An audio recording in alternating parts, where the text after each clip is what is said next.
Trucker Dump, episode 144. I've heard lots of people say that truck driving is a recession-proof job, but if that's true, why am I laid off from my trucking job right now? We'll discuss the issue and hopefully get to the bottom of it once and for all.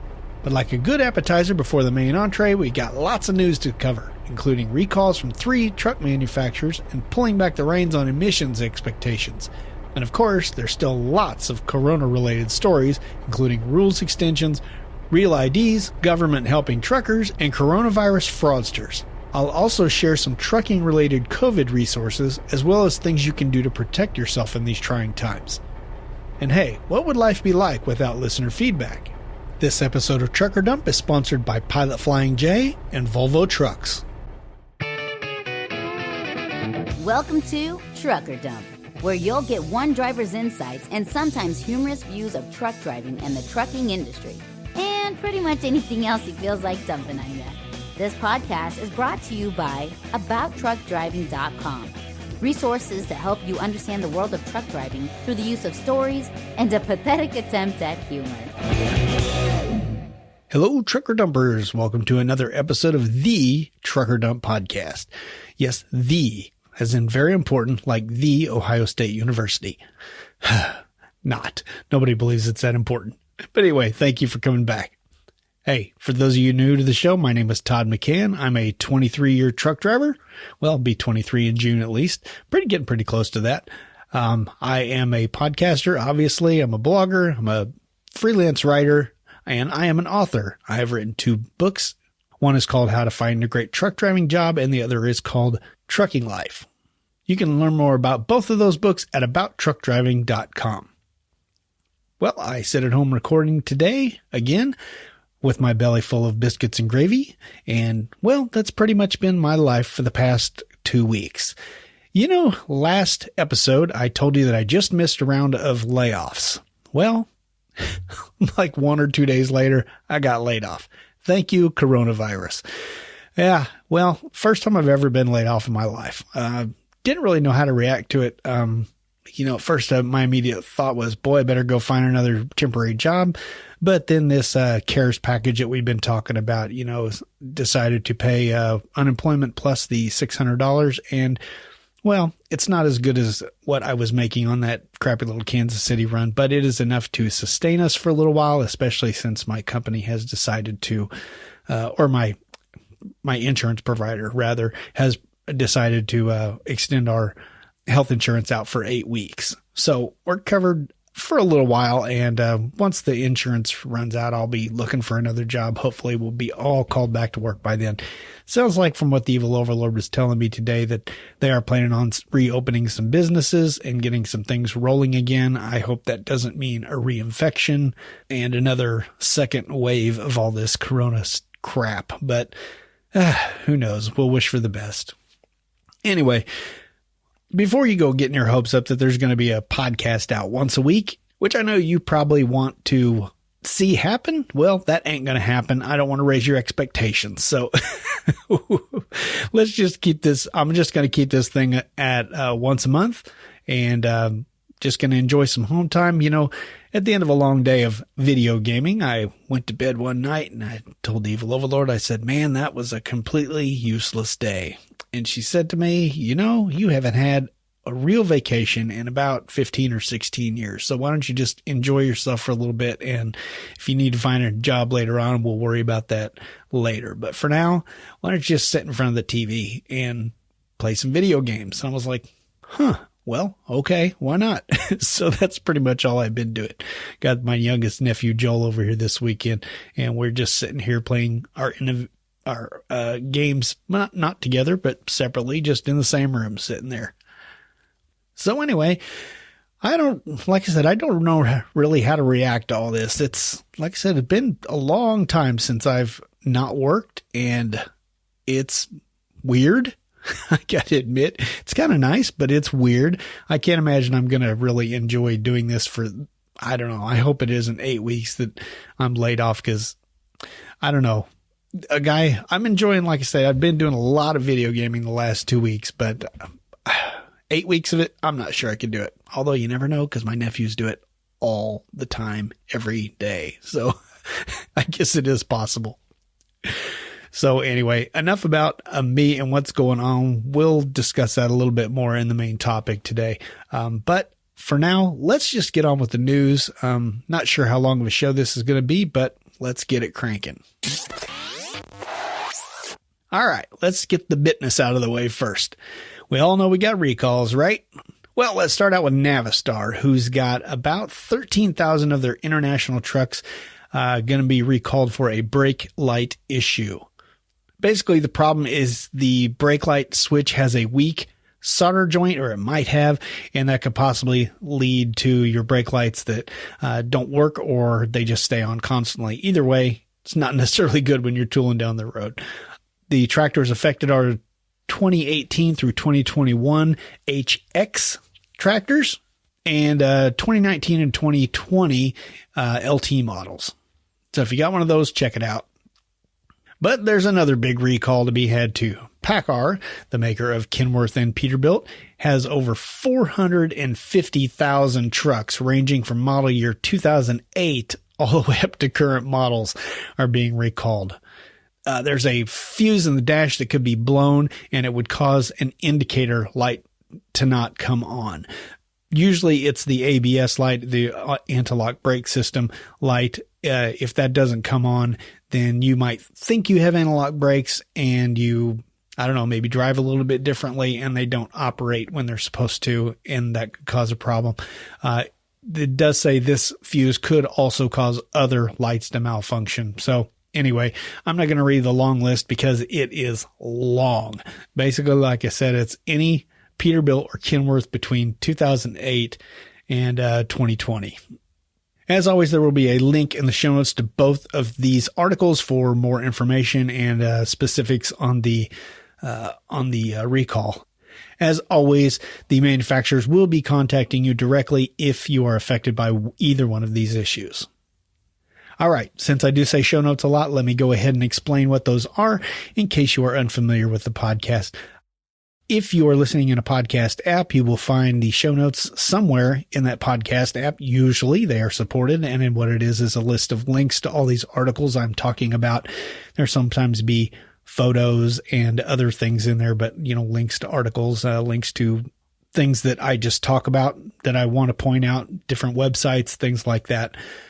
Again, that'll be in your podcast app if you're listening that way, or if you're listening on the internet, just on a computer, go to abouttruckdriving.com and search for TD144. That is this episode, and you will find all of these links at the bottom of this long article. Of course, the article will be at the top, and then the podcast show notes will be towards the bottom. It probably won't surprise you to know that once again, most of these articles are going to be about coronavirus and COVID-19.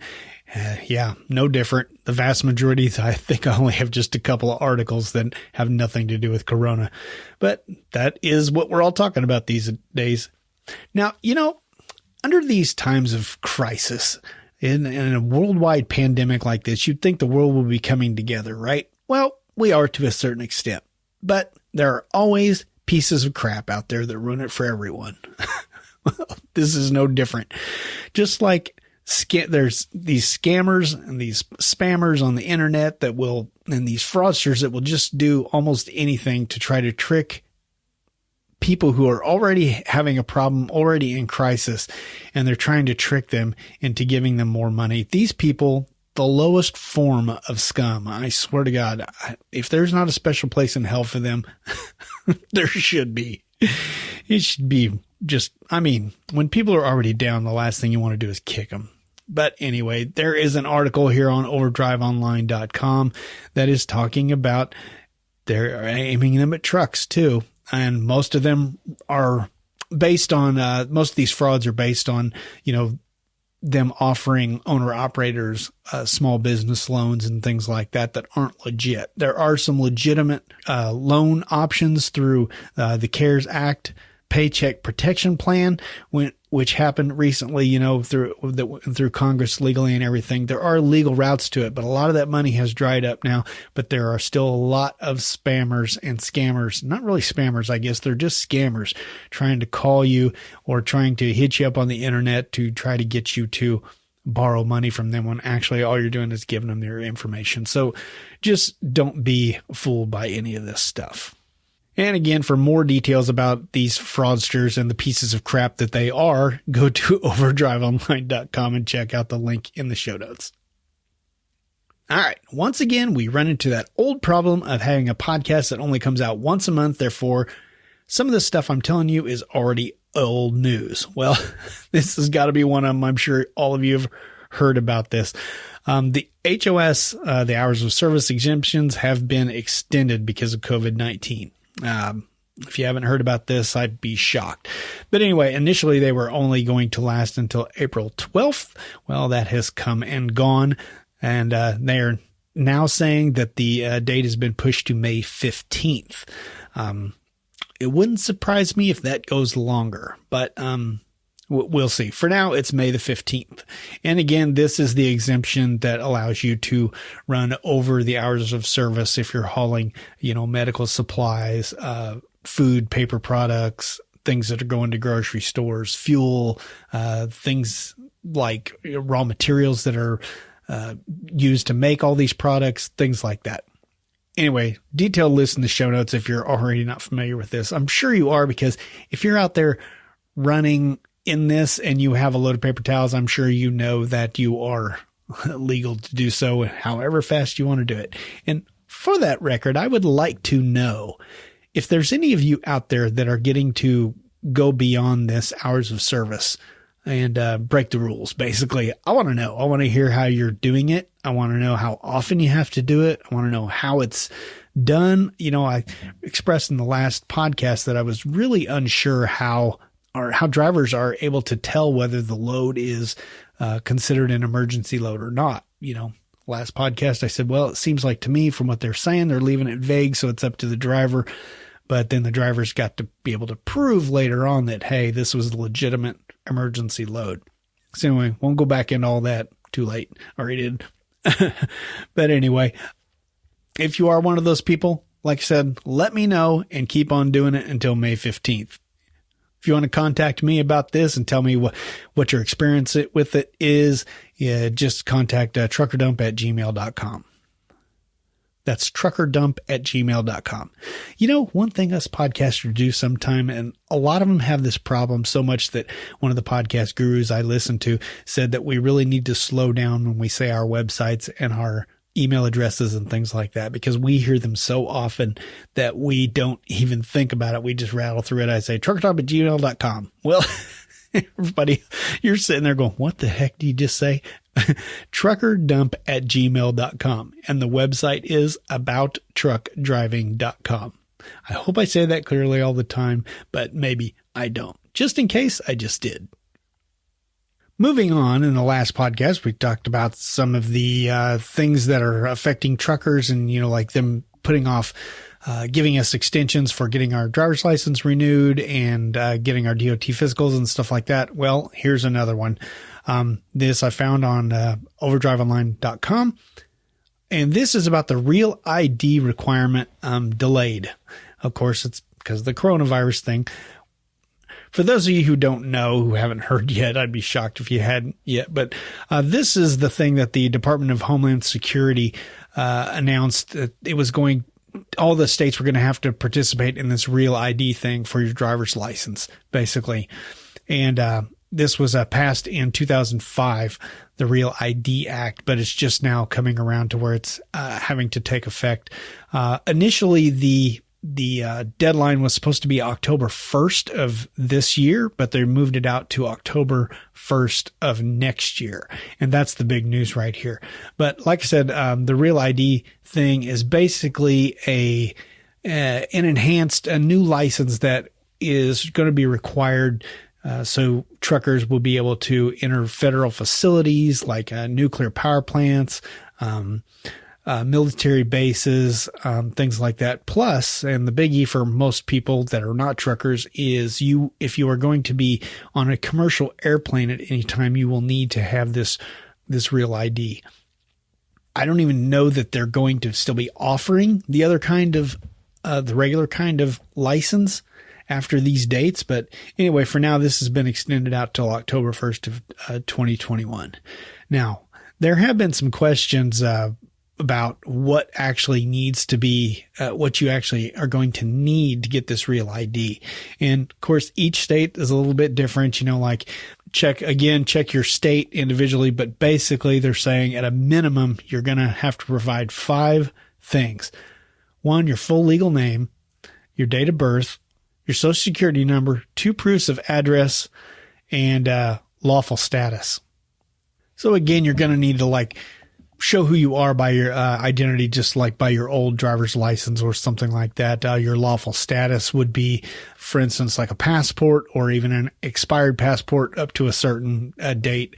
If it's expired for a really long time, I think they don't consider it valid anymore, which doesn't make any sense to me, because if they gave it to you in the first place, even if it was 20 years ago, that means you are a U.S. citizen. But whatever. I'm not the Department of Homeland Security. So, but you can use a birth certificate also to prove that you are a citizen of the United States. Of course, you need a social security card or something like that. Your proof of residency in your state and your current address, like a bill for, your electric bill or whatever. You need 2 forms of that with your name on it. And here's the one that's been kicking the evil overlord's butt lately. And that was the name change one. If you've gone through a name change, you need to be able, for women especially, if you don't have your original last name, you will need to find your marriage license. And a lot of these places are requiring them to be an official document, not just a photocopy too. So be aware of that. But if you're adopted, you need to have your adoption papers, that kind of thing. Boy, the evil overlord was looking all over the house for that freaking thing, and she finally found it in an old box. I think she was getting her hopes up a little bit, hoping that we weren't actually married and we'd never actually had the documentation, but nope, she's stuck with me. Too bad. Anyway, for more information on this Real ID thing, check out the link in the show notes, and just know that you're good until October 1st of 2021. That's a whole year plus some from now, about a year and a half. So, but you know what? Don't wait till the last second. If you got one, you're probably going to have a license coming up due sometime soon anyway. So just make sure you get the right one so you don't have to turn around and do it again a year later. All right, next up, we got a couple of kind of related articles. The first is from Transport Topics. That's ttnews.com. We're linking in the show notes, obviously. This one is from trucking organizations telling the government how important it is to make sure that we are able to still get our CDLs and our permits processed, and for the truck driving schools to stay open. Now, there's trying to push this through, saying, hey, we need these frontline responders, truckers, to be out there keeping this economy moving, things like that. But as of right now, there are 27 state driver's license agencies are closed and 23 are operating on a limited basis. And that also means that a lot of these truck drivers, or truck drivers in training, I should say, once they actually pass their test, they're not able to get their licenses. And these organizations are saying, well, we need to get this pushed through so we can keep truck drivers coming into the industry. Okay, fine and dandy. Makes sense, right? Well, turn right around to another article, and this one's called the ATA, that's the American Trucking Association, which represents most of the big carriers.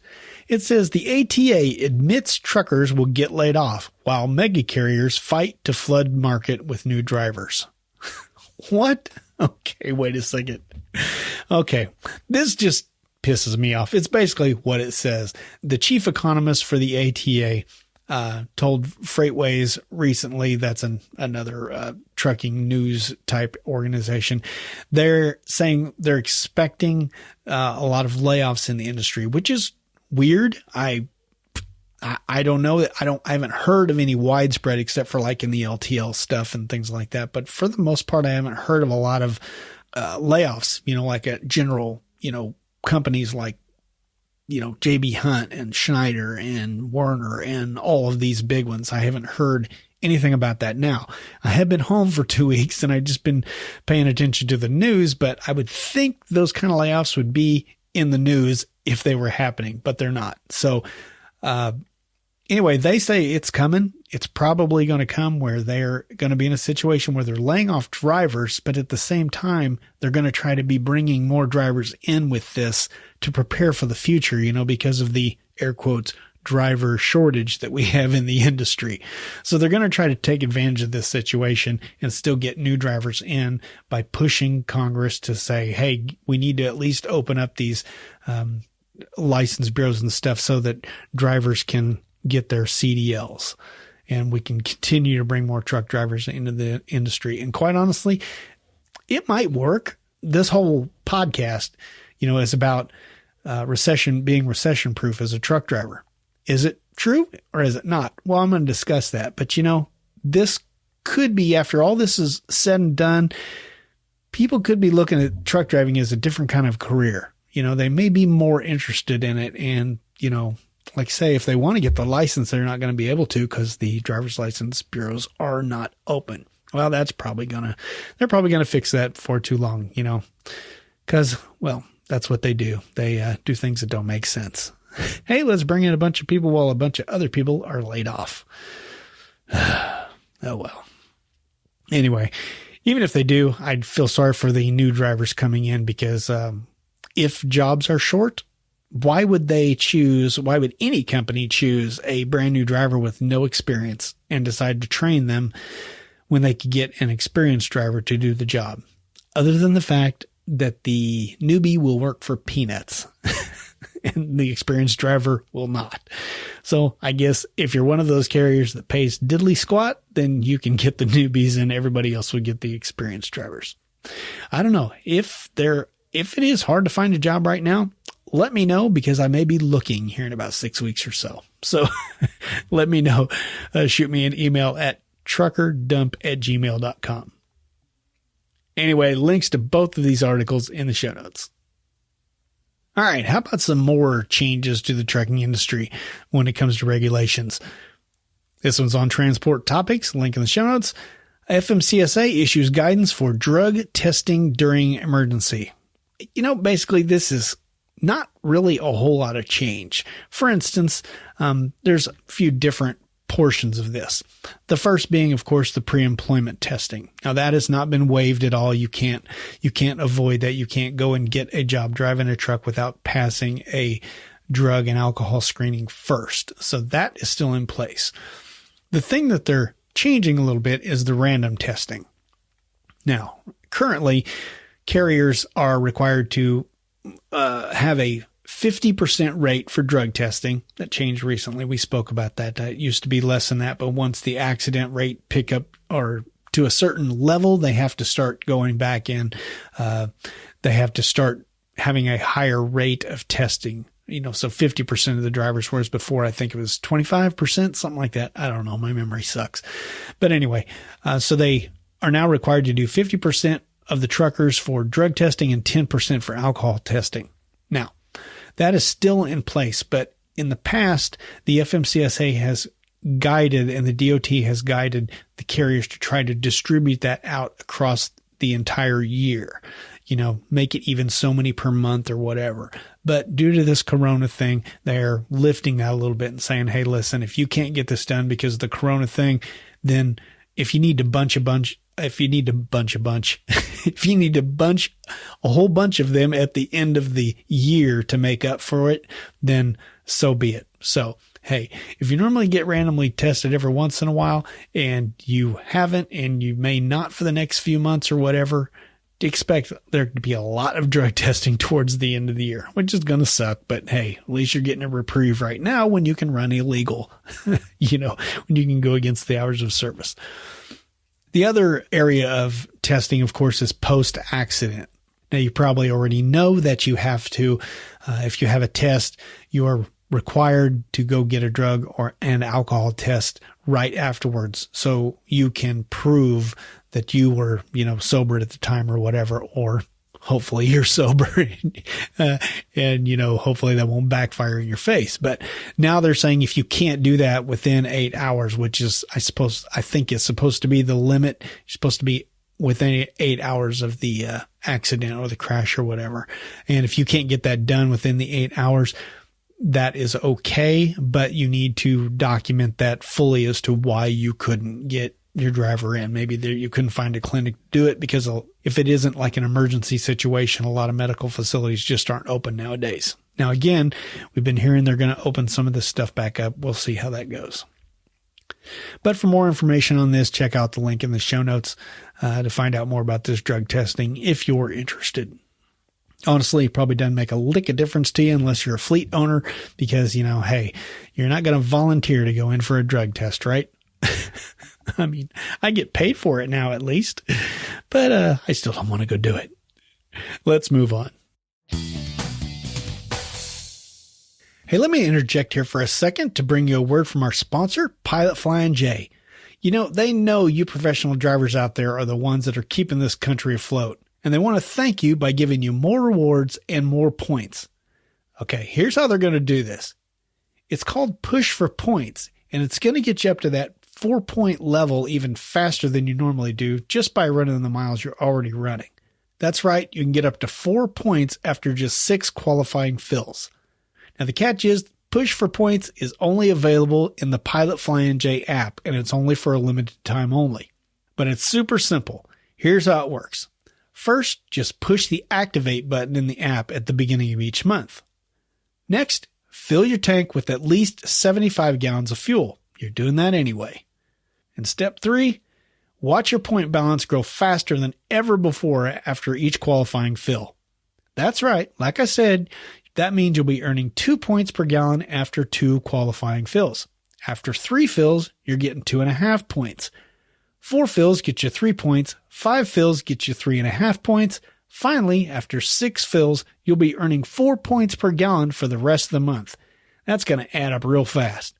But what can you do with all those points? Well, your rig's not the only one that needs some juice, right? You do. When you get hungry or you need some go-go juice for your worn-out body, you can redeem those points for in-store savings on the essentials as well as merchandise for you and your truck. And hey, when that go-go juice wears off, you're going to need to get some sleep. And you can do that by reserving a parking spot with those points. You can even use those points as Wi-Fi credits at participating Pilot and Flying J locations. Now, terms and conditions do apply, so please check that out at pilotflyingj.com/app for details. And again, from Pilot Flying J, thanks to all you drivers for all you do. And thanks to Pilot Flying J for sponsoring this episode of Trucker Dump and supporting us truckers. Well, there's been a lot of complaints over the years about, truckers not being paid for all of their work and things like that. I've complained about it on this podcast, and I've actually complained about it a bit more since I've actually working for a LTL company now, and I do get paid for a lot of the things I didn't used to. And I kind of wish I hadn't said it all those years that, hey, this is trucking. This is just the way it is. You're going to work for free sometimes, which really sucks. Well, there is a new petition out. I found this on thetruckersreport.com. Check out the link in the show notes if you want to sign this petition after I talk about it here. It's addressed to the president, the vice president, the House of Representatives, DOT, FMCSA. Just put a blanket out there to everyone to say, somebody listen, truckers got a problem here. Basically, this petition is laying out 3 different issues that need to be addressed. First, it says truckers who are likely to get sick, they're going to get sick on the road, right? Well, they're saying we need a hotline or something to where we can get medical guidance and testing and things like that. And that's been a real struggle for truckers just to find a place that's open and to get the information that we need. Secondly, they say when we do get sick, or if we get sick, we should be reimbursed 100% of all expenses for food, supply delivery, and lodging. Well, that makes sense, because if we can't work, because of this thing. Now, as most of you know, if you are an over-the-road driver and you are not moving, you are not getting paid. So, there's no such thing as sick pay, anything like that. And that was the issue with the third issue here. You should be entitled to sick pay under these circumstances. Honestly, one could say you should be getting sick pay anytime you're actually sick, but that just isn't the way trucking companies work in general. The over-the-road ones especially, they all just say everything's figured into the hourly pay. I don't know. Maybe it's easier that way. Maybe it's just a cop-out. I don't know. But anyway, they're saying you should be entitled to sick pay, and you should get that as long as the driver is required to remain quarantined, which is, as we all know, sometimes up to 14 days, or it's usually up to 14 days. So this petition is going on right now. If you want to sign it, just get your voice in here. Apparently, like I said, there's been like 17,000 drivers already sign it. And this was back earlier in the month. So there's probably a lot more that have added their name. But if you want to add your name to this, I think I probably will. I haven't done that yet, but I'll make a note to do that right now. Hey, in light of this next story, maybe it will give us some hope for the past story about the petition that somebody's actually listening up there, which is a nice change of pace because we all know truckers don't get listened to very often. But apparently in this article, OIDA, which is the Owner-Operator Independent Driver Association, sent a letter to the White House requesting masks and more safety equipment for the truck drivers of America. And guess what? We are getting some. According to this, the FEMA, which is the Federal Emergency Management Agency, and the Department of Homeland Security and the Department of Transportation, the DOT, they will soon be distributing approximately 800,000 masks for truck drivers. Now, what they're going to do this is different areas. They're going to do them at rest areas. I don't know if they're just going to pull you in, kind of just route all trucks off onto the rest area and through there and just pass them out as they go through, or how they're going to do it. Doesn't really say. They don't really have an exact date on this either. They do have 6 locations right now, and they say they will be adding more later.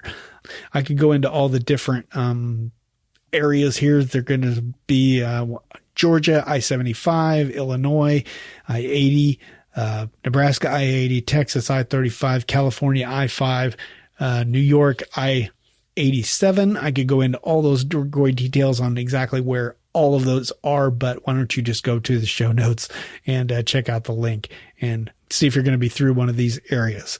And it's just going to probably be random, quite honestly, if you just happen to be through there, especially since we don't know the date yet. And this article came out on April 24th, so fairly current as to when I'm releasing this. This podcast will probably be released on the 30th, as normal. And in a side note, I'm going to go ahead and mention this because this is one of these overdriveonline.com articles. It's kind of like a news roundup article and has 2 or 3 different stories in it. Well, one of these stories says that the FMCSA, the Federal Motor Carrier Safety Administration, has renewed a waiver for McKee Foods. Now, they're the people who distribute Little Debbie snack cakes, and they are getting a waiver extended. And that waiver is to split your 10-hour sleeper berth into 2 periods as long as neither period is shorter than 3 hours. So that means a 7 and a 3 is already going on here. Now, they said they first granted this waiver in 2015. So my question is, what's going on here? What's good for the goose is good for the gander, right? Why are we singling out Little Debbie and saying it's okay for you guys to run 7 and 3, but everybody else has to do 8 and 2. What is so special about their operation that they have been exempt from doing this since 2015? Other than Little Debbie's are delicious and they're cheap, I just don't see why they have an exemption in this. And as we've talked about, the new proposed hours of service have some other options for the sleeper berth also, one of them being 7 and 3. And I think that's actually where they're drawing the limit is, still doing the 8 and 2 and the 7 and adding the 7 and 3 to it. They had initially talked about 6 and 4 and 5 and 5, but it doesn't seem like those are being proposed at all. But anyway, I just found that to be kind of interesting. You don't really need any more information on that. It's a 2-paragraph news story.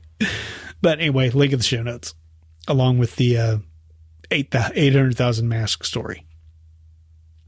Hey, we just talked about what happens when you get sick out on the road, right? Well, overdriveonline.com has a interesting story about a new registry service, kind of like a clearinghouse. Here we go again. Actually, this one isn't a federal mandated thing, so that's good. Anyway, this is from a company called DOT Mentor, and basically it is a list of places that you can go to get medical work done. Like if you need a DOT exam, if you need to have COVID-19 testing, if you need to know what your telemedicine options are, things like that. This is a resource designed for that. It's a website. I'll have a link in the show notes to this. And you might want to just put this in your, make this a bookmark on your phone or something like that. Because quite honestly, it is hard sometimes to find, if you're feeling under the weather or whatever, it's hard to find truck accessible places to go. And that's what the goal of this is. It says, for instance, since 2014, drivers have had to make sure they go to an examiner, which is on the National Registry of Certified Medical Examiners. We just have to assume our company is sending us to the right place, or if you're an owner-operator, you have to go to this registry and look this up for yourself. Well, this will be included in this website. But in addition, the bad thing is right now, like anything starting up, it has to start out small. My podcasts were really small in the beginning. Now they're huge. Same way with this. This says they've only got 350 clinics right now. It's all across the United States. That's the good thing. But there's only 350 clinics signed up to it so far, but they are trying to reach out to 40,000 more DOT certified examiners to try to get them on board too. So if they can get those other medical places on board, that would be great, because then, to have over 40,000 different places we could go to all in one clearinghouse and all in one location on the internet, that would be great and a great resource for truckers. We'll keep an eye on this, and I'll keep you up to date if I hear any more information on it. But for now, go and check out overdriveonline.com and a link in the show notes. And while you're at overdriveonline.com, why don't you check out another one of these great trucking law articles that they put out. This one's called When Illness or Fatigue Dictates You Shouldn't Drive. This basically lays out the federal safety code. It is number 392.3 in the safety guide. It says no driver shall operate a commercial motor vehicle, and a motor carrier shall not require or permit a driver to operate a commercial motor vehicle while the driver's ability or alertness is so impaired, or so likely to become impaired through fatigue, illness, or any other cause. So basically, this is just saying you cannot be forced to drive. I've been told before, if you use the word fatigue, they are going to get in big trouble if they make you drive. So don't abuse this. If you just didn't get enough sleep because you spent too much time in the casino last night, granted that's not for right now because no casinos are open, but if you spent, if you watched too much porn last night, and you stayed up too late, then hey, that's not their fault. You don't go claiming, fatigue because you're tired because of something you did. But if you were legitimately sick, save this for those times, because apparently they cannot make you drive and you've got a leg to stand on. And this article goes into, how you can retaliate if you are fired because you refused to drive because you were sick, things like that. If you've got questions on this, you could reach out to the author of this article. That is Paul O. Taylor. He is of the Truckers Justice Center, and he can be reached at, here's the phone number. You ready? Got a pen, pencil? Nobody uses a pencil anymore. Got a pen? Phone number's 855-943-3518. Or you can just go to truckersjusticecenter.com and talk to them more about it. Or you can check out the link in the show notes. It's probably enough information for you right there. Next up, we've got another story of botched things, especially by the government. Well, I'm actually going to give them a bit of a pass on this one. Some of these other things like the clearinghouse crashing and the CSA, all the problems they have with the CSA stuff, and then the government with the Obamacare and that website crashing and all this stuff. They're just never prepared for the fallout of the rules and the changes that they make. Well, this is another one.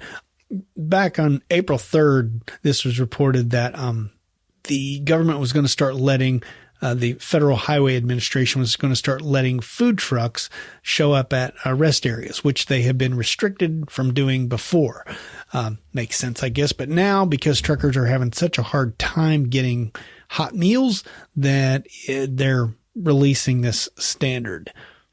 Now, we all know getting some good food in you is, it's good for your health. Maybe not always sometimes the stuff we eat, but, man can only live by so many cold sandwiches out of a cooler, and soda pop. So, they open these up on these food trucks, but then they turned right around. And by April 22nd, this same company, Transport Topics, reported that there's snags with this system. First off, they weren't thinking that the truck, they just opened it up for these food trucks, just thinking they're just going to flood the area. Well, apparently the food trucks still have to make smart business decisions too. So now, can they make more money parking in an industrial area where, workers are still working, or can they make more money sitting out at a rest area where maybe they can fit, 50 trucks in there? I don't know. According to this article here, it says this one guy sat there for he sat there all night and only made $15 out of his truck. So that's just not sustainable. But anyway, the snag really comes from the government. Not they're like, hey, go on in there. But now these food trucks, they just can't go in. They got to get permits to be able to actually do this. Even though they give them permission to do it, they haven't been given legal permission to do it. So governments are dragging their feet, of course, because the governments are all kind of blocked up too, and they can't get permits passed and things like that they need to do. So once again, completely screwed up. Hey, go in there and feed the truckers, but you got to get a permit first, and sorry, that office is closed. That kind of a thing. So unfortunately, like I said, I'm going to give them a bit of a pass on this because, as we know, coronavirus, unprecedented. It's never happened before, anything like this, but hopefully this time around will teach us some valuable lessons and we'll be more prepared for this kind of stuff in the future. I think, honestly, this has affected our country enough and the world enough that there are going to be big time changes in just lots of little things that we notice after this pandemic is over. If it ends, I don't know. I'm not a fortune teller. I can't tell you that, but provided it does end at some point, we are going to see some normal changes. Gee, can't wait to find out what those are. Not. I tell you, I was in Walmart today and they now have you directing which way you can go down an aisle. Oh, stop. Don't enter this way. You have to go in a particular way. Oh boy. I'll have to say I ignored it. Yes, I'm that guy. But hey, it was a Walmart. It was one of those little neighborhood Walmarts. Nobody was in the store. If somebody would have told me to turn around and follow the rules, I would have done it. Or if I'd have seen somebody come in the other direction, I would have turned around. But hey, I'm not going to go all the way around the aisle if nobody's in the stinking aisle. Let's be smart here. Not that every decision that has been made during this COVID thing has been smart. That's for sure. Anywho. Hey, I learned something with this next story. Well, actually, I shouldn't say that. I learn stuff all the time with this podcast. I'm doing all this research for this stuff. But this one, I did learn something in particular that I had been thinking about recently, and that is layoff. Well, the story is that 2,900 workers got laid off. No, they didn't. They got furloughed. That's what we were talking about. That's one thing I learned. They got furloughed. This was from TA and Petro. Probably a lot of these people are, behind the scenes, cooking back in the restaurants and the waitresses and things like that. And since those places are not open for business anymore, then, they're laying off.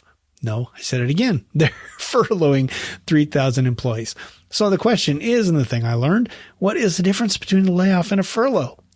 Because at my company, I am union and I was laid off, whereas some of our company employees that are not union, like the office workers and things like that, were furloughed. And I was like, well, what's the difference? Well, most of us thought that the only difference was the health benefits. Like if you were furloughed, you didn't get paid, which you don't when you're getting laid off also.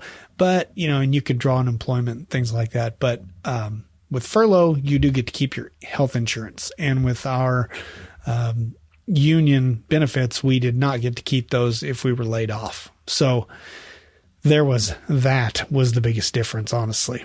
But I learned something else, that furlough does mean temporary. And layoff does not. Layoff, when they say, some big auto plant was laid off, 10,000 workers or whatever.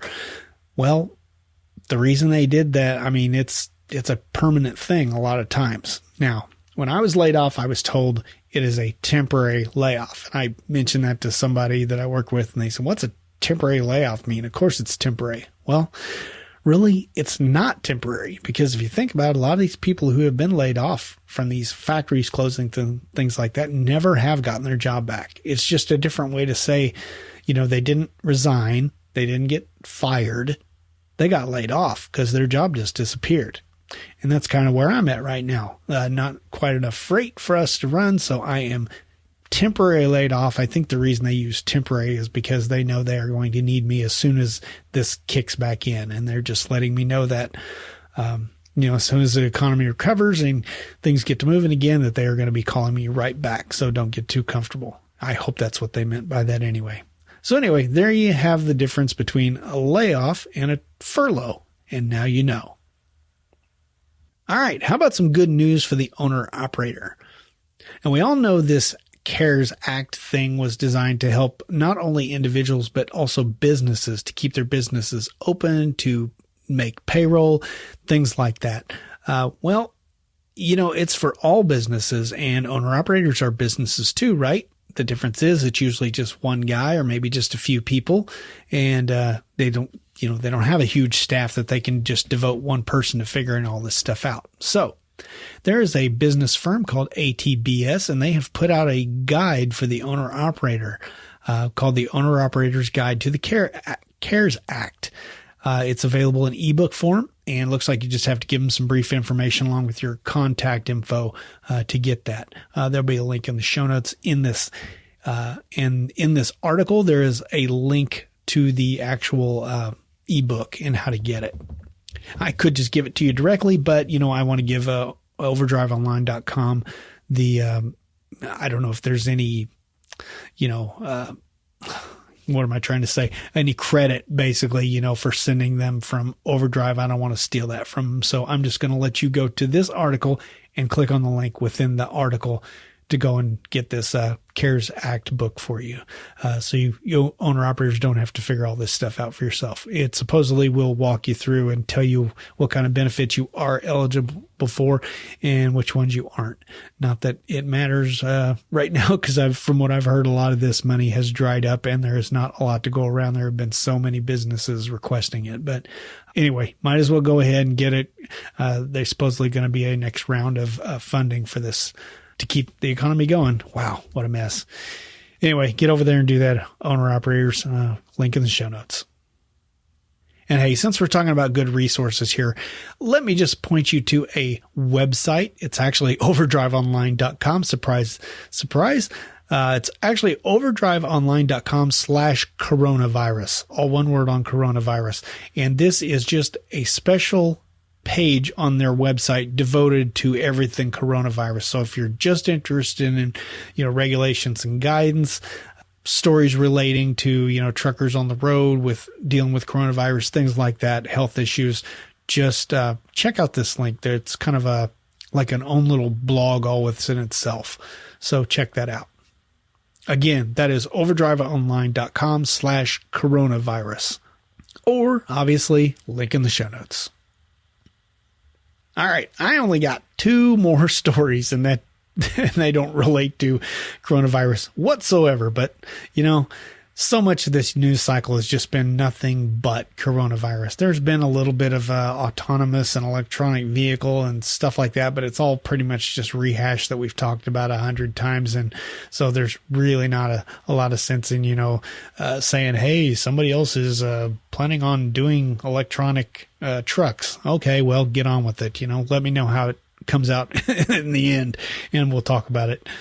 But anyway, found this one on Transport Topics. Again, that's ttnews.com. This one is called Trump to Cut Back Obama-Era Emissions and Fuel Economy Requirements. Now, I don't have a lot to say about this except for that I hope this follows for the trucking industry, because what this is talking about is the auto industry and fuel standards there. But I would hope, again, this article does not say anything about trucks, but I would hope that that also means for trucks also. If you know for sure, please let me know, truckerdump@gmail.com. I would love to know this. But anyway, apparently with the Obama era, EPA loving stuff, they were wanting an estimated 5% annual gains in fuel efficiency over the next, up until we got up to every car was like averaging 50 miles per gallon. Well, Trump's going to cut back on this. And actually, the EPA is actually in agreement with him on this, which I found amazing. But so all you Trump haters out there, don't just say, well, Trump's forcing this thing because he hates the environment. Well, no, the EPA is going along with this too. They're cutting it back. They've decided to cut back also. So basically now they're only going for a 1.5% efficiency increase every year. And they're cutting back. They say the reason they decided to cut back is because these cars were getting so advanced and everything that the prices were raising so much that even though they were getting more fuel efficient cars out there, people couldn't afford them.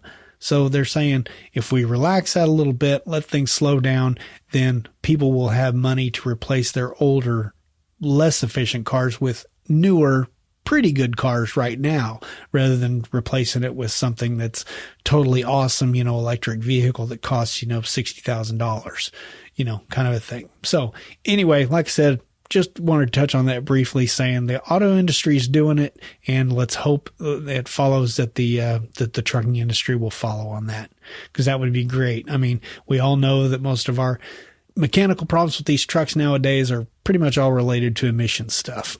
Trucks are pretty sound most of the time other than that. But boy, you get to dealing with that DEF and all these EGR crap and clogged filters and DPF filters and all this crap. It's just a freaking nightmare. All I know is I got a 2015 Freightliner Cascadia, and it's just not very often that check engine light is not on for one reason or another. Of course, I don't know what my truck's doing now. I kind of miss it. It's been a couple of weeks. I said there was going to be one more story after this, but I'm going to bow out on that. And that's because it's another one of these top 50 trucking companies kind of a thing. And I don't know who judges those things, how they're figuring it. I mean, is it really matter? I mean, a company could make a lot of money, but they suck for drivers. So, I mean, I don't really know what to do with these types of lists, but I had put it on the list, and now I'm just like, you know what? Never mind. Not going to do it. If you're interested in that kind of thing, do a Google search. Man, I got to tell you, I have really noticed in this last couple of weeks, I've been very, very quiet because I'm just sitting on the couch. The evil overlord went out and bought me a couple of headsets to try for my PlayStation 4. And I've just been sitting there in silence most of the day, and I can really tell a difference because, when I'm doing my normal job, I'm talking to guys on the phone all night. My voice is constantly being used. But now that for the last 2 weeks, I've just been sitting on the couch being quiet pretty much. Boy, my throat is all scratchy and messed up. I don't know if I'm going to be able to record this whole podcast today. Might have to come back and do the rest of it tomorrow. Wow. That's weird. This is how it used to be for the first big portion of the podcast when I was out there on the road all by myself doing it out on the road. I would often go, 3 weeks without talking to hardly anybody except for the occasional shipper and receiver. I've really noticed, like I said, with this new job, that my voice is in much better shape until now when it isn't. Anyway, I like the guys I work with, but I'm not going to call in every single night just so I can talk to them to keep my voice in shape. Not when I can be playing video games, right? By the way, I tried Fortnite. I suck. Of course, it's just another one of those things that my nephews get me involved in and then decide not to help me, and they're not interested in it anymore. I don't know what that is. They've done that to me so many times. Me and the Evil Overlord throughout the years, they get us interested in some video game or some new thing they're interested in, and then we get interested in it, and then they duck out. They're on to something else. And they leave us, like that stupid Heyday game I play. It's a stupid farming game, and I still play it. Oh, well, is what it is. Again, we do not have a Trucker Grub segment this time. I can honestly say I don't miss it that much. I don't know what you think about it. I haven't had anybody write in or send an audio comment saying, oh, please don't get rid of the Trucker Grub segment. We will miss it so much. So unless you do that, it may have its head on the chopping block. I don't know. We'll see. But for now, there's just nothing really to report because every place is closed. I guess I could report trucker grubs on places that are doing specific interesting things for trucks, but not going to bother. So let's say we just get on with today's main topic. Oh, but first, let's hear from our sponsor. I've been telling you about Volvo Dynamic Steering for the past few months. You can learn more about it at volvotrucks.us. I'm going to put a specific link in there to the page that goes right to the Volvo Dynamic Steering stuff. So, have you gone over there yet? If you haven't, maybe you're not in the market for a brand new truck right now. I get it. But do me a favor. Help out the show a little bit. Go on over to volvotrucks.us or click one of the links in the show notes and go over and check out the videos. Whether you're going to buy one of these right away or not, it is a really cool feature. It's designed to help you as a driver stay more stress-free, more relaxed. It takes the strain off your back, your neck, your arms, and your shoulders.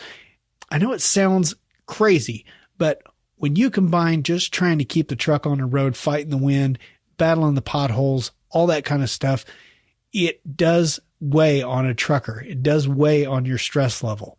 And if you think that's a bit of an exaggeration, just go drive in, LA area during the Santa Ana winds and let me know how that works for you after, or, in Wyoming, driving 10 hours in Wyoming some night.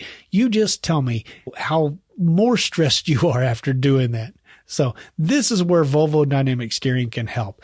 It's got a system in it that is monitoring your steering 2,000 times per second, and it is just constantly watching what's going on and making little minor corrections that you're not even feeling. It's going to compensate for a lot of the jerks that happen on the steering wheel when you hit bumps. It's going to, keep you going straighter down the road in those high winds. It's even going to help you back in easier with the cool return to center feature. That one's pretty weird. You got to see it in action to really get the gist of it. So do me a favor and go on over to volvotrucks.us and check out these cool videos. And I will also put a link to their YouTube page where you can check out some more videos. As always, Volvo Trucks wants to thank you, the trucker, for keeping America moving. And you can do that with the help of Volvo Dynamic Steering.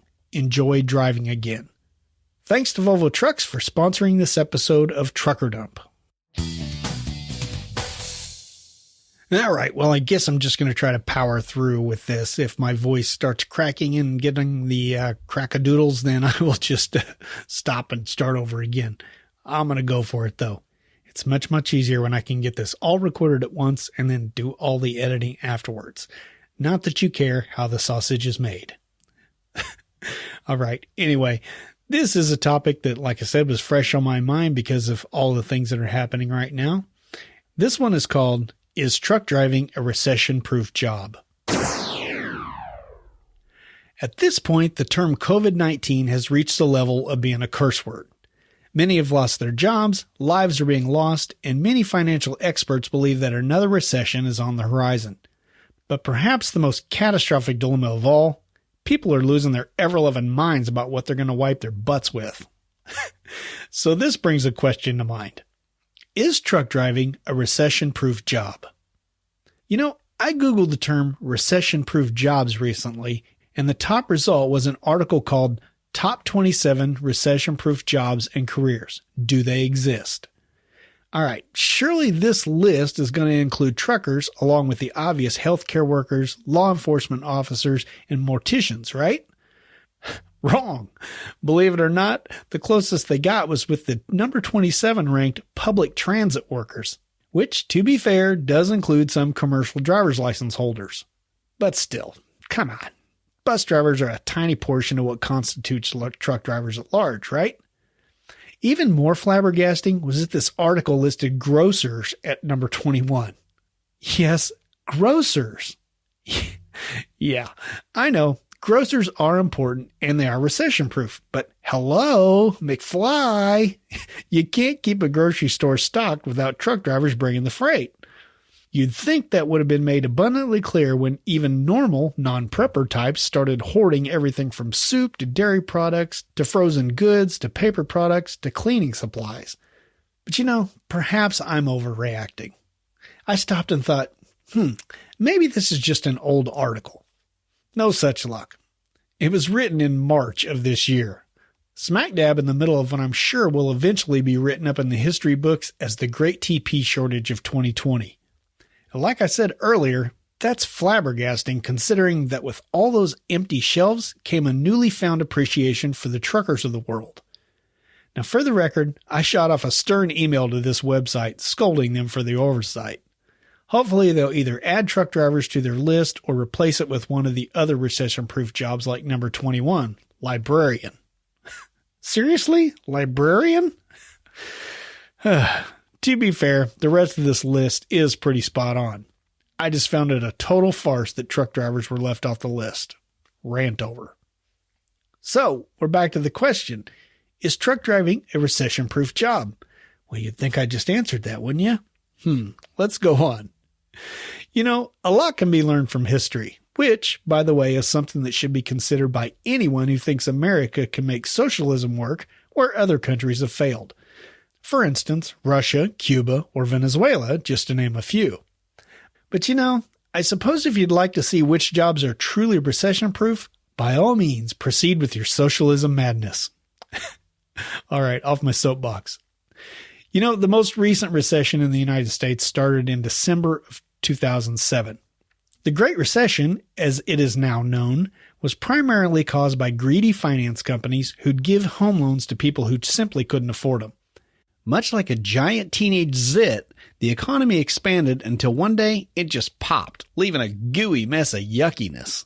I remember it well because for us, it seemed to happen overnight. At that time, the evil overlord, who is my wife and ex-cover driver, for those of you new to the podcast, she was in an orientation class at a trucking company. Now, for those who don't know the whole story from reading Trucking Life, my book, check it out, link in the show notes, or go to abouttruckdriving.com, 25% off the combo pack. Anyway, she was getting back into trucking after a few years off in an effort to get me off the road and out of trucking for good. Obviously, that never happened, and part of that can be blamed on the Great Recession. The event I speak of happened on a Friday, which was the last day of her orientation. I had been solo trucking for the past few years and was eagerly on my way to the terminal to pick her up so we could go back to team trucking. That's when our orientation leader walked in and said the company had initiated a company-wide hiring freeze. They promptly put everyone on a bus back to their homes. Well, everyone except her. The evil overlord only escaped the axe after reminding them she was going to be teaming with me and I was due to a ride that evening. Long story short, our miles sucked for the next 1.5 years. When we had worked as a team for this carrier previously, we had regularly gotten between 5,000 and 6,000 miles. Fast forward to the Great Recession, where now we were lucky to get 3,000 miles between the two of us. 2,500 wasn't all that uncommon either.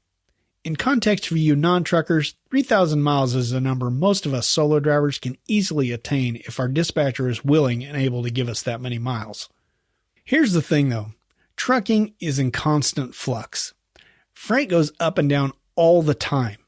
Sure, there are good times and bad times, but the point I'm trying to make is that there is always freight. Maybe not a lot of certain types of freight, but there is always some. Let's take the Great Recession as an example. As I mentioned earlier, that recession started primarily due to the real estate industry. Once all those homeowners lost their homes, the market was flooded with houses that needed to be sold. So now we're back to the law of supply and demand. When there is a large supply of something, the price goes down. And since many of these homes were foreclosed on, the prices on these abundant houses went way down. So why would anyone want to build or buy a brand new house when they could get a slightly used one for peanuts? They wouldn't, which is why the construction industry came to a screeching halt. Truckers who hauled construction materials and equipment suddenly had less freight to deliver. So that means that trucking jobs are not recession-proof, right? Well, not so fast, Speedy Gonzales. Underlay, Alima. One thing that drives the evil overlord nuts about me is how I nitpick over words. The group of guys that I work with at my LTL company also immediately honed in on this little annoyance when I started there about 13 months ago. For instance, one of my coworkers might say on the phone, "Man, that four-wheeler literally ran me into the ditch." Before I can stop myself, I'd often say something like, "Don't you mean figuratively? I mean, you wouldn't still be tooling down the road right now if you were literally put in the ditch, would you?" Or the evil overlord got in the habit of saying, "my bedroom," when she meant our bedroom. Now, I guess that's understandable since I was always on the road. Now, she does quickly correct herself now, but only after pointing out the fact that if I didn't rein in this annoying little quirk of mine, I'd soon both alienate all my new coworkers and find myself eating a knuckle sandwich with a big diamond ring on it. But hey, I admit I still have to bite my tongue on a regular basis. Now, let's relate this back to trucking. Here's the notion I'm going to put forth. Pay attention to the wording. Truck driving is recession-proof, but all trucking jobs are not. Do you see the subtlety there? Much like the construction industry during the Great Recession, my current job is suffering from the same lack of need. The LTL company I work for hauls a lot of business-to-business freight, meaning that we deliver a lot of products to keep businesses running. So, for example, we don't haul the toilet paper or the frozen pizza to the grocery store, but we do haul the shelving units and freezers where those products are displayed. And we don't haul the widgets a factory makes, we haul the machines that makes those widgets. Now, we all know there's an unprecedented number of businesses closed right now due to the coronavirus pandemic. With so many businesses closed, there's no one to produce the widgets. Sure, the factories that produce essential products such as food, fuel, and cleaning and medical supplies are still going full bore. But again, that's only a small portion of the supplies we normally deliver. So while the trucking industry in general is considered an essential service, the trucking job that I have has had to cut back on staff. Much to my chagrin, one of those folks was me. I reported in the last podcast, which was called Trucker Dump 143, Coronavirus Trucking, that I had just missed the first round of layoffs. Well, 2 weeks later, they got me too. So now, for the first time in my life, I'm unemployed. So there, it's definitive, right? Truck driving is not recession-proof. Wait. Not true. Truck driving is recession-proof. Now let the word nitpicking begin. I stand by my earlier statement. Some trucking jobs are not recession-proof, like mine, but truck driving as a profession is. I actually knew this long before the whole corona crisis, but it got cemented into my mind once I started working here. Now, if you read or listened to Trucker Dump 136, The Emotions of Changing Truck Driving Jobs, linked to both of these articles, by the way, in the show notes, you'll know that one of my biggest fears in taking this LTL job was the threat of layoffs. Now, in my previous 22 years of being a trucker, the term layoff had never even crossed my mind. But my new coworkers put my mind at ease since most all of them had been through it when they were low on the seniority list. Every one of them knew at least one or two other trucking companies that would hire me immediately, even knowing it was only going to be temporary until I got called back. So that was a major load off my mind. Anyway, back to the point. Back in 2008, when the economy got so bad for a couple of years, the evil overlord and I continued to drive truck. Granted, we had lower miles than we would have liked, but we continued to have a job. There were a few layoffs within the over-the-road trucking companies, but for the most part, everyone kept their jobs, their families insured, and enough money coming in to survive. And that's really what it's all about, isn't it? Weathering the storm until things get back to normal. But just like it's happening now, the LTL industry back then was being slammed way harder than the over-the-road companies. There were layoffs galore, and these weren't short layoffs either. These were 12 to 18 months or longer. This is what my coworkers had to go through, and they managed to come out on the other end. As one of the guys said, I've never missed a meal due to a layoff. But here's the beauty of being a truck driver during a recession. Just because I'm laid off right now because my LTL carrier doesn't haul enough essential products to keep me employed, that doesn't mean I'm worried about my livelihood. You see, being laid off means that I can go find other work until my employer calls me back, just like my coworkers did back in 2008. That means I can keep working. Maybe not in the LTL industry, but I can keep on trucking. All I'd have to do is switch the type of carrier that I drive for, one that hauls more essential products. And the great news is that there is always someone hiring in the trucking industry. Always. This was true back in the Great Recession of 2008, and it's true now during the Great TP shortage of 2020. So in the end, I stand by my statement. Truck driving is recession-proof, but all trucking jobs are not. Truth be told, I'd love to be working right now. I was actually enjoying that short little crappy Kansas City bid for the 2 weeks I was forced to do it. The money was still as good as my best year as an over-the-road driver, but it was a nice change of pace being back home in my own bed every day before I had to take my stupid 30-minute break. Now, I'm not thrilled about being laid off, but it's better than the option of not being laid off and staying home without any loads most of the week where I'm not making any money, which is happening to some of our drivers. Being laid off means that I have the option to go get another trucking job if I want. With my 23 years of experience, I could be starting another job Monday morning if I so choose. But I don't. As I was crawling into bed after a long day of video gaming the other day, I told the evil overlord, "Man, that felt like a useless day." To which she responded, You haven't taken any vacation time in 15 years. which is a true statement. Go sit on the couch, relax, and play video games for a change of pace. I'm making some chocolate chip cookies.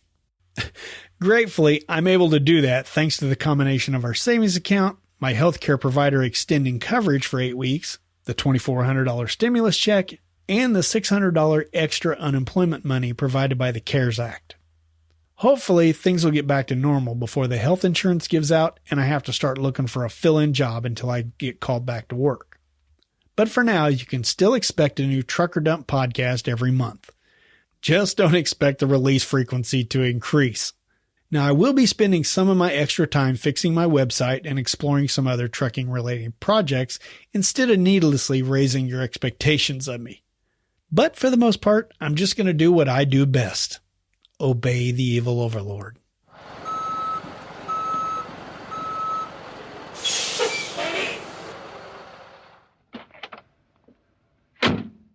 Hey, yo, bud, where do you want this load of feedback? All right. Well, I made it through that one. I might as well continue on with the emails. But, hey, I did want to mention that I repeated a lot of myself from the beginning of this podcast. I repeated a lot of that at the end of this article about the being laid off and things like that. Get my point across twice, I guess. But the reason I did that, of course, some of you may not know, is that some people do actually just read the article and they don't actually listen to the full podcast. So it goes in there both times. Again, making the sausage, don't care. Let's get on with some feedback. Thankfully, we got some. Keep it coming. All right, let's first hear from Nate. He wrote me a couple of emails, actually. He had seen that the hours of service were expanded for this COVID-19 stuff, and he just wrote to say thank you to all truckers out there keeping our frontline workers supplied. Stay safe, especially when pushing through the regular hours of service. Yes, I can agree with that. If you're going to push through the hours of service, don't make us all look bad by having a wreck because you're tired and killing somebody. That would be bad. They're allowing us to, alter these rules or ignore the rules for a while. So let's make sure we're safe while we're doing it. Great point, Nate. He also was listening to or reading, I don't know which, to Trucker Dump 127, which was called Why Podcasts Are the Best Media for Truckers. This is the one where I try to convince truckers why podcasts are so awesome. Of course, it had little to no effect because people who are listening, who don't listen to podcasts are not going to listen to a podcast about why they're the best. Anyway, that's why one of the reasons why I wrote the text version was hopefully people would see it when they were searching for stuff to listen to. Anyway, Nate responds to this and he said, "Hey, I've been using Audible for the last few months. It's great for sitting in traffic or long commutes. I do agree, though, it can get pricey. I wonder if there is an open, free audiobook library." Well, Nate, that got me wondering. And guess what? There is. I found an article on here. You can search for this kind of stuff yourself, but I found an article called 11 Websites to Find Free Audiobooks Online. Let me just give you the name of some of these right off the back. There's LibriVox, I think is how you pronounce it. Lit2Go, that's with the number 2. Loyal Books, MindWebs, Open Culture, Overdrive, Podio, Project Gutenberg, Spotify, Story Nori, and Sync. Now, thing I got to know about some of these is some of them aren't great. Some of them are okay. I'll put a link in the show notes so you can go and look at some of these yourself, but they are free. Now, the reason a lot of these are free is because these are public domain works, meaning they are out of copyright anymore. So, older books, like the Mark Twain stuff and the Sherlock Holmes stuff, Shakespeare, Wizard of Oz, some of the older sci-fi stuff. More than likely, the Tolkien books are all the hot, what am I trying to say? The Hobbits and stuff like that. All the Jane Eyre, all that kind of stuff. Moby Dick, Great Gatsby, all that kind of older stuff like that is a lot of what this is done. Some of it is done very professionally, like Project Gutenberg has gotten, some professional readers to read these books. Other ones are just done by whoever, and they will take it. You can actually, some of these websites, you can actually volunteer to read for some of these things, and some of them aren't so great. Some of them are okay, but hey, it's free audio. Actually, there are a few websites out there that I have heard that are actually promoting audiobooks, but they're getting a computer to read them. Now, computers are better than they used to, especially, like if you get a voice dictation on a Mac, it's pretty good. Or not voice dictation, but, the text to speech is pretty good, but it's still not anything you want to listen to, 8-10 hours or longer of an audiobook for a robotic speaking sound. That kind of stuff is more, it's better for nonfiction type stuff. But, if you're reading The Great Gatsby or Pride and Prejudice and you're listening to it, you really don't want a robot or even a human sounding robot speaking that to you. So just so you know, there are some options out here because like Nate said, the Audible does get really expensive real fast. You get with Audible, I don't know if you know this, but with Audible, you usually get your first book for free, which is the way they rope you in. And then after that, you pay so much per month. I think it's $14, something like that. And you get so many credits to go towards a book. And, that might be, one book a month, something like that. So you should definitely check this out if you are an audiobook listener. And I should point out that Audible does have a free sharing service also now. So you might want to check that out. The Evil Overlord just discovered that and she was dancing around the house. She was so happy about it the other day. So I'm happy about it because it saves me money. All right. Thanks for writing in, Nate. Thanks for bringing up this subject about free audiobooks. That's awesome. Next up, we are going to hear from Christopher, which is an awesome name because it's my first name. Although Christopher spells it very weird. I think you'll even agree. It's Kristoffer.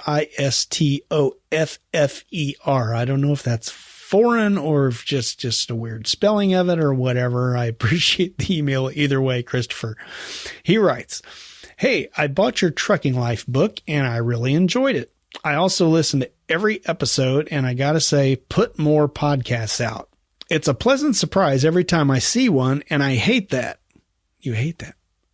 Oh, he says, I want to know a new one will be out next week. He says, I think every 2 weeks is fine, even if it's only a 30-minute show. I'm an LTL driver also, but I listen all day long and enjoy your long ones. Consistency is key for podcasts. Just my 2 cents, good sir. You rock, and I enjoy your laughter. Glad you enjoy the laughter, Chris, because I've been ridiculed for that before, laughing at my own jokes. But anyway, you know what, Christopher? I would love to kick out more podcasts. I really would, but I just can't do it without giving up a lot of home time. And that's really why I, got this. One of the reasons why I got this LTL job is so quiet, so I could spend more time at home. And it doesn't make any sense for me to spend all that time staring at a closet full of clothes like I'm doing right now. I want to be spending extra time with the evil overlord and the nephews. I was on the road for a long time by myself. So it's nice to, just be a part of the family again. So I am not going to overdo it. But since we do seem to be on a kick of, how the sausage is made behind baseball today, I'm going to say something that I've said before, but maybe some of you new listeners don't know. I do put out 1 podcast per month. I probably could put out more, but it is a lot of work. Now, it's kind of a common knowledge within the podcast, among podcasters, that for every 1 hour of audio you hear, I have put 4 hours of time into it. Well, in that case, that means these podcasts are about 2 hours, which means I would put about 8 hours into them. But I have to tell you, either I'm dumb or I'm just really slow, or I think maybe these podcasters just don't take into consider every different type of podcast. For instance, the one I do is heavily researched. It's, I've thought my ideas through for my main topics. I've thought them well through. I spend a lot of time thinking about them before I write them out. I'm a slow writer also, to make sure everything is exactly the way I want it, because the way I look at it, sometimes if you write and you don't do it thoroughly, it brings up more questions than it actually answers. So I like to write. I like to do it in an entertaining way, try to add humor to it, and make it an interesting story. And so I'm doing that. Plus the news segment. My God, this news segment, it takes forever.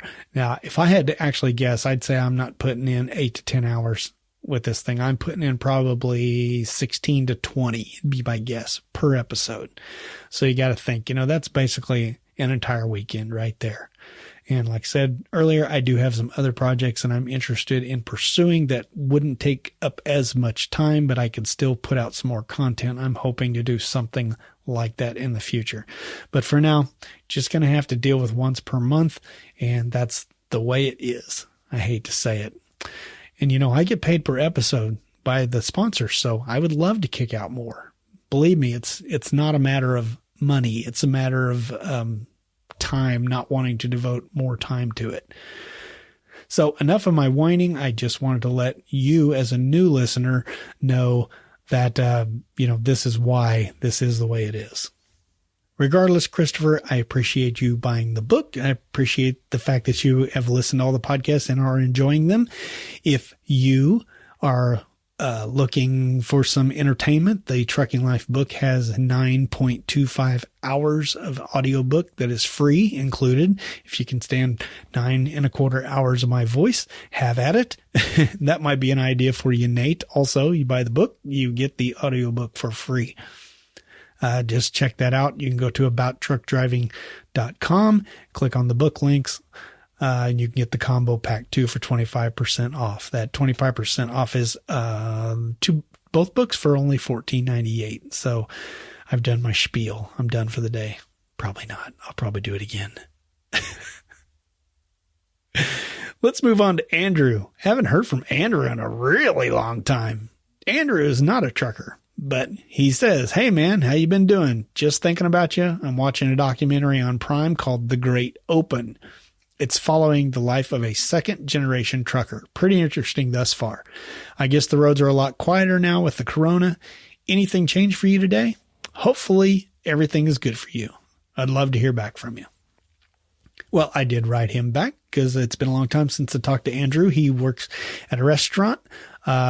I think he's a manager. I think something happened weird and he's a manager now or something. But I was asking him how that's been going because we all know the restaurant business is suffering right now too. So haven't heard back from him on that, but I do appreciate getting a shout out from Andrew, a non-trucker who has always had an interest in trucking stuff.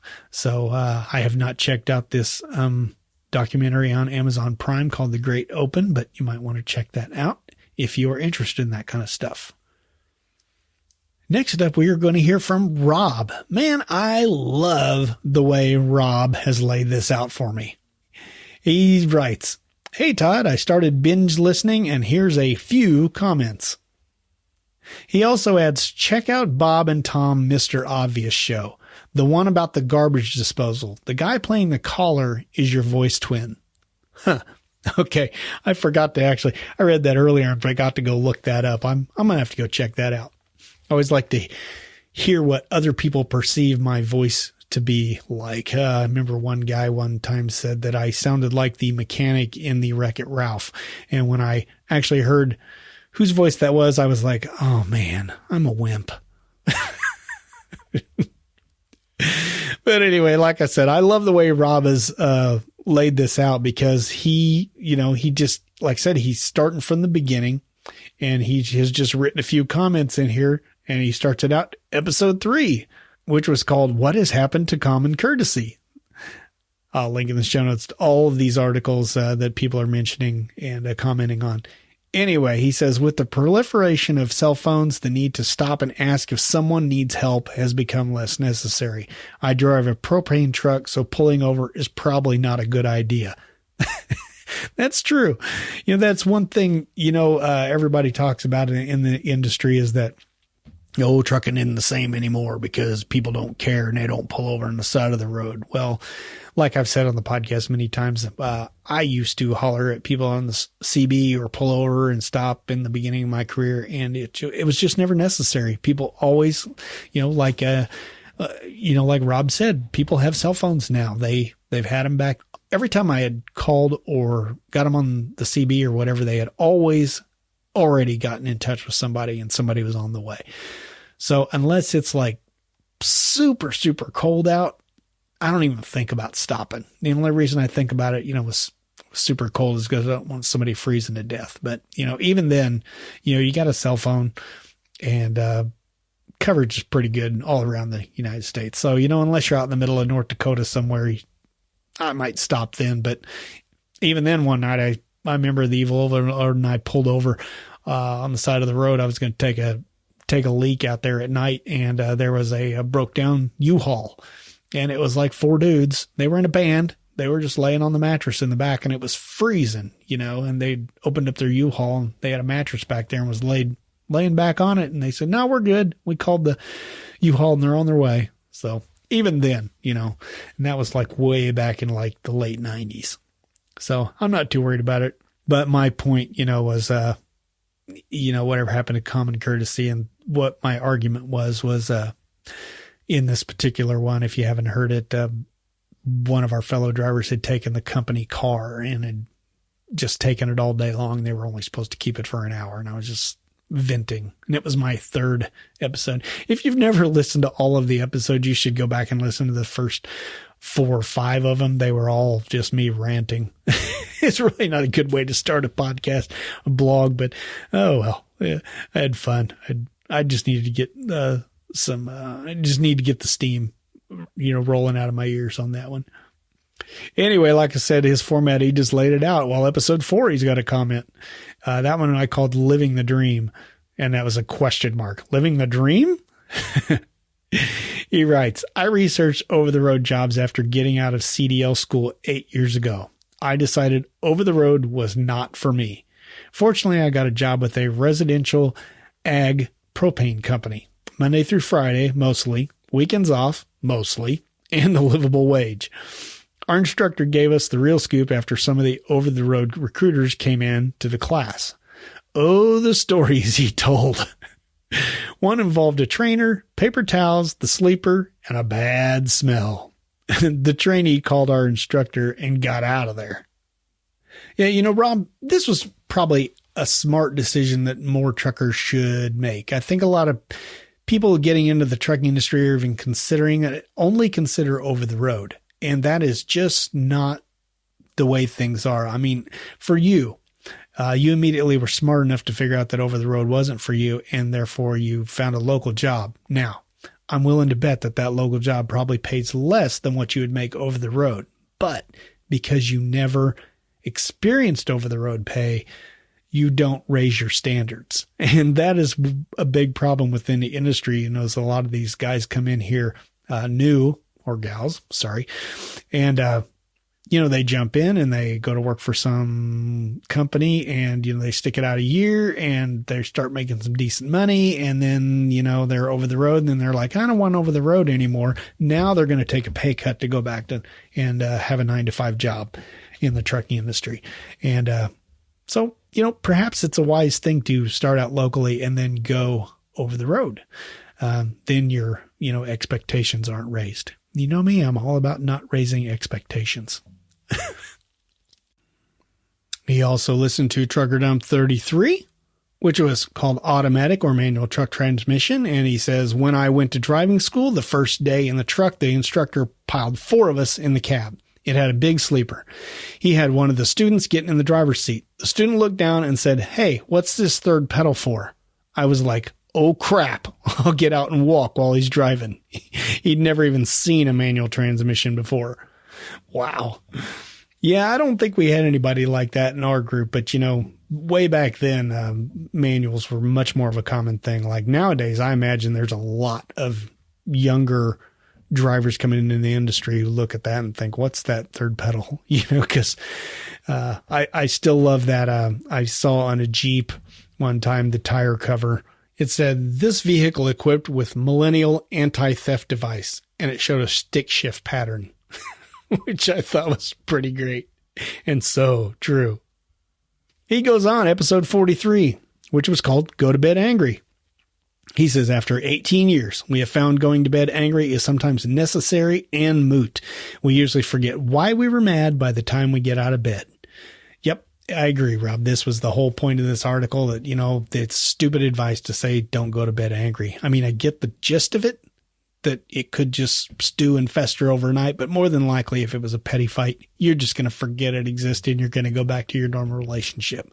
So, got some backing on that one. Thank you. Next up, Rob talks about Trucker Dump 60, which was called Truckers versus Cops versus DOT versus Carriers. This one was one of my epic story ones. It was, I was pretty happy with the way this one came out. Anyway, go check that out. Link in the show notes if you're interested. But he writes, we have a truck that when the troopers see it, they begin drooling. In short, it's ugly. Scratches on the fender where drivers have parked at the side load dock by the Braille method, mostly. Braille method. It's all by feel. He says it's in good mechanical shape for the most part. A state trooper friend of my dad's gave some advice. She said that most troopers look at the dashboard of the truck to decide if a full inspection is necessary. A clear dash is a sign of a conscientious driver. A dash pile with detritus is an unkempt truck. That is a great point, and I've heard that advice myself many, many times. You know, now that I'm LTL, I don't keep anything in my dash. Quite frankly, our trucks and the company I work for are junky enough that they get enough attention as is without putting a bunch of McDonald's wrappers up in the dash. But, you know, when I was over the road, basically the only thing I kept up there on a regular basis was my Trucker Atlas. And it was one of those big, spiral bound, jobs for blind people, you know, with the big print in it. And, you know, it's set up there nice and neat in the dash within easy reach. And I never had anybody hassle me because of that. So I would agree with that. And if you're a trucker slob, which I've also written an article about, done a podcast about. Don't be. Get that crap out of your dash. Get less inspections. That's the way that works. And lastly, Rob listened to Trucker Dump 72, Big Rig MacGyvering, which was all about, well, MacGyvering your truck. What do you think? And if you don't know who MacGyver is, well, just look it up on the internet. You're our one young puppy. He writes, I remember a time Dad had a rattle in one of his side view mirrors. That stuff drove him nuts. He removed the mirror and drilled a small hole in the bottom. He then inserted the straw from a can of expandable foam and filled the mirror until the rattle quit. He shook the mirror. Silence. Proud of himself, he laid the mirror on the workbench and went into the house to make a cup of coffee. A few minutes later, he walked back into the garage and boom, the mirror exploded. Plastic shrapnel and foam went everywhere. Dad said he dove under Mom's car because he thought the Koreans were after him. There's plastic from that mirror still stuck in the ceiling. That's awesome. Well, I've never tried that, but I'm not surprised. I've heard that stuff expands a lot more than most people think it does. Actually, I've got a squeaky shower when the main shower in my master bathroom, whatever. Where's the shower? It's in the bathroom, master bath. Anyway, from the very beginning when we bought that house, you walk around in that thing and it squeaks and it drives me nuts. And I've been tempted to get under the house and, drill some holes and put some of that stuff in there to see if I can, keep it from moving around. But I'm afraid of the exact same thing. I don't want it blowing everything up. Oh, well, I'm going to have to call out an expert one of these days. Anyway, like I said, Rob, I'm just glad the Koreans weren't attacking your dad. That's good. And again, Rob, I love the way you've laid this all out with the title and the comment. And just if you continue listening to the podcast, please continue to send them that way because it's just great. And I don't have to try to guess which one you were listening to when you made the comment. It's great. Next up, we have 3 different people who all have a common goal. Taylor writes, apparently sometime I was talking about Tony the Tiger at the truck stop down in Louisiana, and I don't remember when that was. I think I was just talking about whether he was still alive or not. Anyway, Taylor writes in and says, the Tiger at the Tiger truck stop did pass away a couple of years ago. Bummer. She says, also, I was hoping for a Slack app invite. Okay, there's the common theme. We'll be back to that. She goes on and says, thank you for making a very fun and informative podcast. Love listening to it going down the road and ended up joining the Women in Trucking organization, seeing as how I am a woman trucker and have been for the past 5 years. Well, that's awesome, Taylor. I hope you find some good use out of the Women in Trucking organization. I did join that also. I got a packet in the mail. I'm getting the little, newsletter thing they get, which is actually kind of a full-blown magazine, really, not just a newsletter. So hope you get some good use out of that. Keep me informed on that. And thanks for writing in.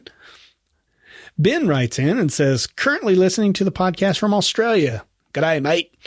And enjoying hearing the same but different challenges you guys face over there. I was wondering if you could send me an invite to the Slack group. Well, I bet I can, Ben. And last, David says, hey, Todd, I'm a new driver in Ottawa, Ontario, Canada, and have been listening to your podcast and really enjoy it. I'd love to join the Slack group. Thanks in advance. Well, there is the common theme, of course, and that is the Slack group. David, Ben, and Taylor all did join. David and Ben are fairly active. We haven't heard much from Taylor. Of course, she's a woman in there, and there's not very many ladies in there. We'd love to have more of you join the group.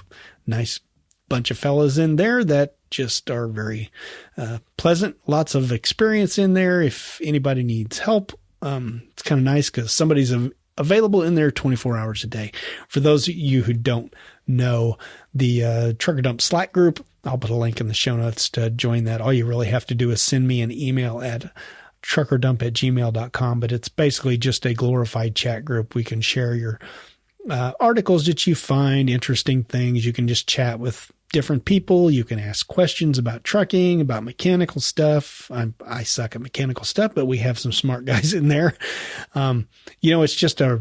It's it's proven to be really good for the newer truckers. They really like having a experienced group of guys where they can just get in there and, ask a question. Like I said, 24 hours a day, somebody's almost always available to answer a question in there. They might not know the answer right away, but they can usually help or point you in the right direction. So if you're interested in this is a private group.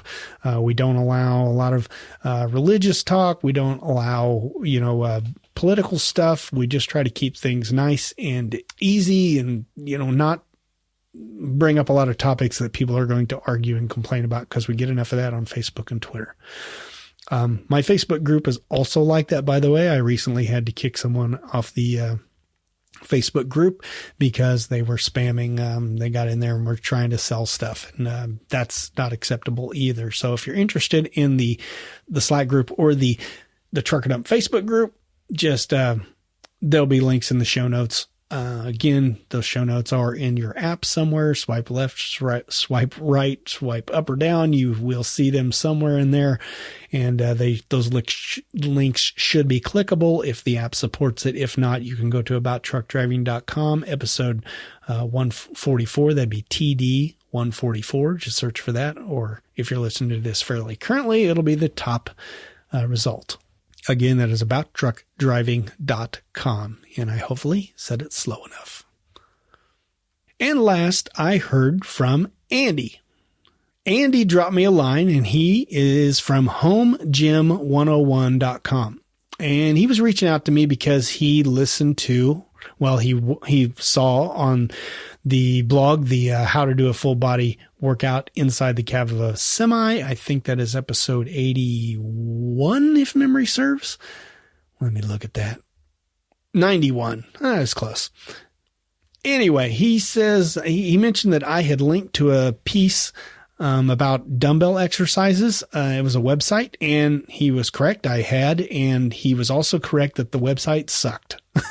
Now, I don't know if I linked to this a long time. I know I linked to it a long time ago, but I don't know if it was bad then and I just didn't recognize it, or it was just the first thing I found, or if it got really bad over time. But it was pretty bad. It was a lot of extra information that you didn't really need. It was hard to find stuff. It was very busy, lots and lots of ads. So he suggested, of course, because he is from homegym101.com, he suggested using one of his resources. And I thought it was a good idea, actually, because he has published a piece on dumbbell exercises, and it is a visual guide. It's got 45 different dumbbell exercises. It's downloadable and it's printable.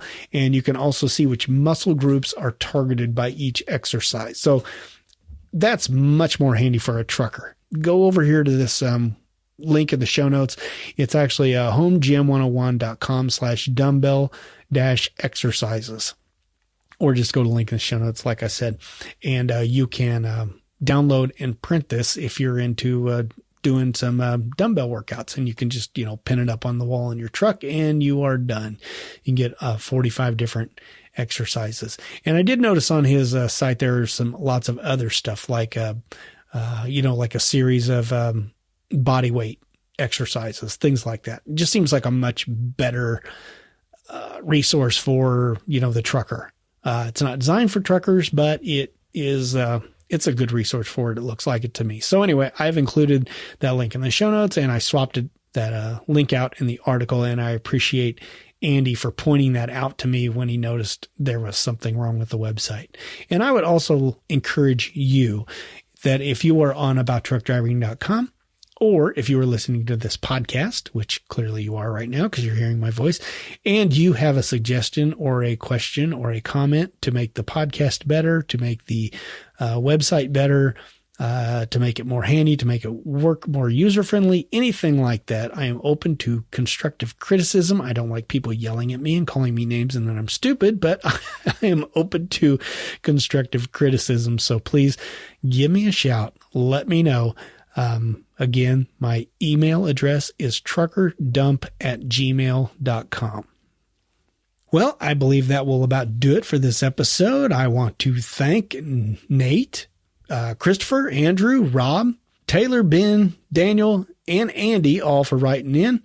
This is one of my favorite segments of the show. I love getting the listener feedback, and I am all caught up. So if you'd like to get your voice heard, I would love to read something from you, or better yet, I'd love another audio comment. I got a couple of them last podcast, and I'd love to get a couple more. Just pull over to the side of the road, speak right into your phone, and email that off to me. Again, I would love to set up something on with a phone system where you could just call in and leave a message with the voicemail, but I haven't found a way to do that. That is, works for me yet. If you got suggestions on that, write in. Let me know. truckerdump@gmail.com. truckerdump@gmail.com. See, I did it again.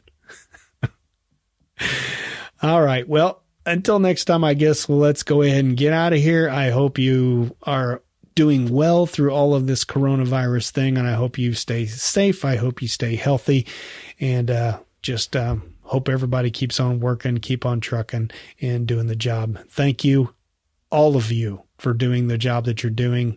And if you're still out running, I hope you know how appreciated you are, especially by those of us that are sitting at home on our cans right now. All right. With that, let's get out of here.